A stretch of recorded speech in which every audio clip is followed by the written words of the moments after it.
Man United 1, Brighton 2, out of the FA Cup, first round, or first time of asking, against a Brighton reserve team, B team, whatever you want to call it.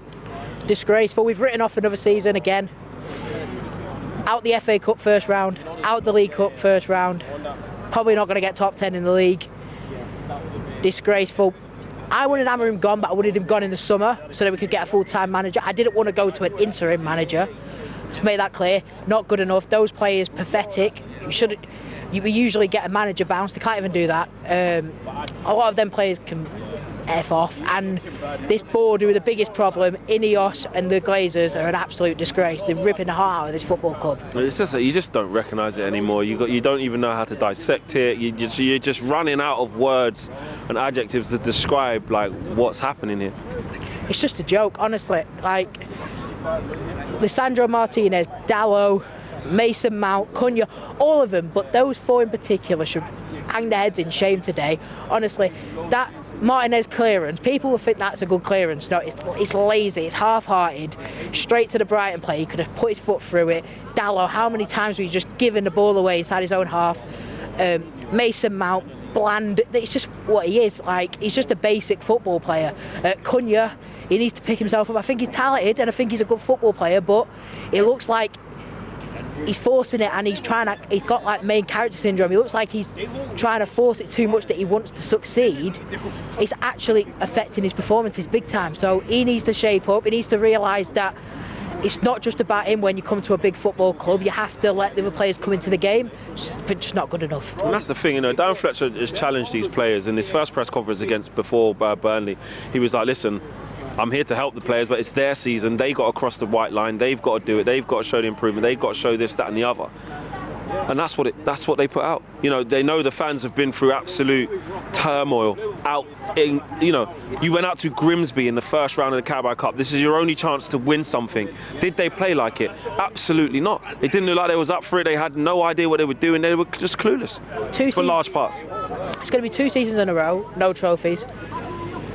Probably 3 seasons in a row not earning European football through the league, and like slowly but surely we're just going down and down and down. And Ineos are turning Man United into the English Nice at this rate, and it's worse than that because Manchester United are one of the biggest football clubs in England, one of the biggest football clubs in the world. We've not behaved like that for over a decade. We've been absolutely disgraceful. I don't know what the next protests are going to be like, but they need to be proper. Like not just chants. Chants are not going to do anything. There needs to be something proper done and serious, because they're ripping the heart out of this club, because it's an absolute joke. We're getting worse every single season. Like every time we get rid of a manager, and I wanted Ruben gone, but every single time we get rid of a manager, we get worse and worse and worse. It's like we don't know when it's going to end. And that's the thing, isn't it? You look at it and there just seems to be nothing, no form of like a flame to, that's something to just ignite, something to just kickstart something. We just feel so far off of that it's incomprehensible. We got Manchester City here on the weekend. Play like that, it could be double digits. But the thing is, Brad, do you trust them players to show some, suddenly turn it on against City and start to show a little bit and show some ball, show some cojones and show some fight, some spirit? No, absolutely nothing. I don't expect a thing. I expect them to just act like cowards, like they've always done. Like, it's just pathetic. And after that, Arsenal. The games ain't getting any easier, and it's like, are we even going to have an interim manager by then? Like, who do you want? What should happen for the rest of the season? I tell you what they will do. They'll hire an interim manager in February. Do you know why? Because we need signings. We're desperate for midfield players at least. And do you know what they'll do? They'll hire an interim manager on the 1st of Feb, and the reason, and do you know what they'll come out and say? They'll say, we've done a strategic review of who we want as the interim manager, so they wasted the whole transfer window on looking for an interim, because they calculated, like the propaganda at this football club is an absolute joke. As I said it on the red carpet, I said the decisions that have been happening over the last 18 months, if this was just the Glazers, there'd be absolute riots. Like, for me, I'm not saying break the law. Absolutely not. But if you look at it, when 5 years ago when we signed Bruno. 2 days before, the Glazers came out and the club came out and said, we're not going to sign a player in January.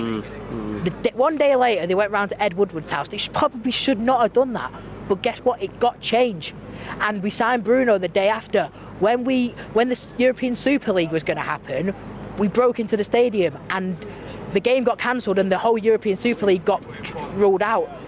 There needs to be serious change. We need to act now and get our football club back, because the football club is being destroyed in front of our eyes in 4K. It's an absolute disgrace. Bros.